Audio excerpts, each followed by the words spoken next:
ازيكم يا اجمل متابعين. النهارده هنعمل مع بعض طاسه الفول بالشكشوكه، ودي من الوصفات الحلوه جدا وممكن تمشي معاكي فطار او غدا.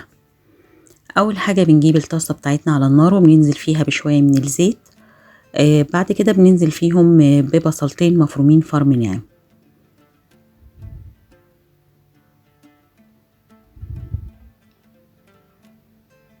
بعد كده هنشوح البصل بتاعنا في الزيت لحد لما يبتدي ان هو ياخد لون ذهبي فاتح. النهارده انا هستعمل في الوصفه بتاعتنا الفول اللي انا مدمساه في البيت. طريقه تدميس الفول انا كنت عملتها معاكم قبل كده في اكتر من فيديو. ان شاء الله هسيب لكم اللينك بتاع فيديو تدميس الفول في صندوق الوصف مع باقي المقادير. زي ما انتم شايفين بعد ما بدأ البصل معانا يصفر هنزل عليه بمعلقه من الثوم المفروم. اول لما الثوم يبتدي يسخن معانا وريحته تبتدي تطلع، هنبتدي ان احنا ننزل عليهم بقرنين من الفلفل الرومي، ومعاهم نص قرن من الفلفل الحار. ولو انت مش حابه الاكل يكون سبايسي او عندك اطفال صغيره تقدري ان انت تستبعدي خطوه الفلفل الحار وتكتفي بالفلفل الرومي بس. ولو حابه تضيفي فلفل الوان هيكون برضو اجمل وهيدي طعم حلو قوي في الوصفه بتاعتنا. هنشوح الفلفل مع البصل والثوم لحد لما نسوي الفلفل شويه. بعد كده هنبتدي ان احنا ننزل عليهم بربطه من الكزبره الخضراء، واخدين الاوراق بتاعتها بس. وانا هنزل بالكزبره في بدايه خطوات الوصفه بتاعتنا علشان انا عايزه الريحه والطعم بتاعهم يطلعوا معايا في الوصفه، لان هما تشويح الكزبره مع الثوم والبصل بيدوا التركيبه دي عامه بتدي طعم جميل لاي وصفه بنضيفها فيها. هنقلبهم مع بعض كده لمده دقيقتين، وبعد كده هننزل عليهم بمعلقتين من معجون الطماطم او الصلصه البيوري. ولو مش متوفر عندك الصلصه تقدري ان انتي تعدي الخطوه دي وتكملي باقي الخطوات عادي جدا.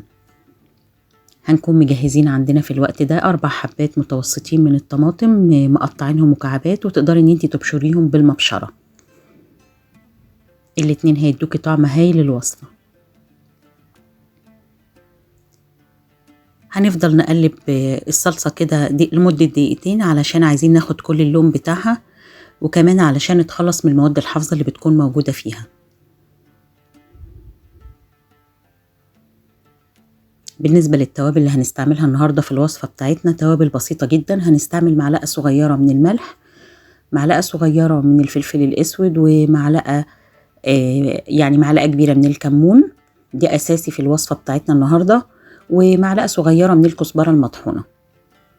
زي ما انتم شايفين هنا نزلنا بالطماطم اللي مقطعينها مكعبات. بعد كده هننزل عليها بنص كوبايه من الميه علشان تساعد على تسويه المكونات وتخليهم يتداخلوا مع بعض قبل لما ننزل عليهم بالفول بتاعنا.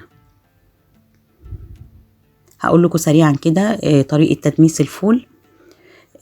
انا عامه بجيب كيلو من الفول، فول التدميس، وتجيبي الفوله البلدي اللي هي الحبايه البيضه الكبيره دي، بتبقى حلوه جدا معاكي في تدميس الفول. بننقعها لمده ليله كامله، يعني اقل حاجه 6 ساعات ل 12 ساعه.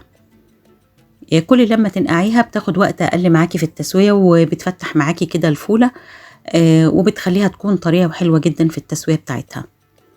وهضيف لها ربع كيلو من العدس الاصفر وربع كيلو من الفول المدشوش، ودول مش بنحتاج ان احنا ننقعهم، بنكتفي باننا نغسلهم بس وقت الاستعمال على طول. بنجيب حله فيها ميه على النار وبنبتدي ننزل فيها بالفول بتاعنا. بنحط الفول الاول في الارضيه في البدايه كده، بعد كده بننزل عليهم بالعدس مع الفول المدشوش، وبنضيف لهم طماطميتين كده حلوين متوسطين وعصير ليمونتين، وتقدري تضيفي فصين توم مفرومين لو انت حابه تضيفي توم، معلقه كبيره كده من الكمون المطحون، وبنضيف لهم كمان معلقه كركم، معلقه بابريكا، رشه من الفلفل الاسود، لان الفلفل الاسود بيساعد على انك تستفادي بالفايده بتاعه الكركم. يعني الكركم مش بيشتغل الفايده بتاعته الا لما بنضيف له رشه من الفلفل الاسود. وبعد كده بنغطيهم بالميه وبنقفل حلتنا كويس جدا، وبياخد من ساعه ونص لساعتين على النار، بس تكون نار هاديه، وبيطلع معاكي فول زي الفل. زي ما انتم شايفين انا نزلت بالفول على باقي المكونات بتاعتي. بعد لما بدأوا يستووا نزلنا عليهم بالتوابل، وبرضو انا حسيت ان الفول تقيل شوية فضفت له حوالي نص كوباية تاني من المية، وهنسيبهم يغلوا مع بعض كده حوالي 3 دقايق 4 دقايق. هو الفول مستوي وباقي المكونات مستوية، بس لحد ما يبتدوا ان هم يتجانسوا مع بعض، او يعني الفول يتشرب من باقي المكونات اللي عندنا في الطاسة. هنبتدي بقى نعمل بالسباتيولا فتحات كده في الطاسة بتاعة الفول، وننزل فيها بالبيض اللي احنا هنستعمله في الوصفة بتاعتنا النهاردة. انا كنت هستعمل 3 بيضات، بس حسيت ان الطاسة ممكن تستوعب واحدة كمان فزودت واحدة كمان. بالنسبة للكمية اللي هتستعمليها دي حاجة ترجعلك، او حسب كمية الفول اللي انت هتستعمليها في طاسة الفول اللي هنعملها.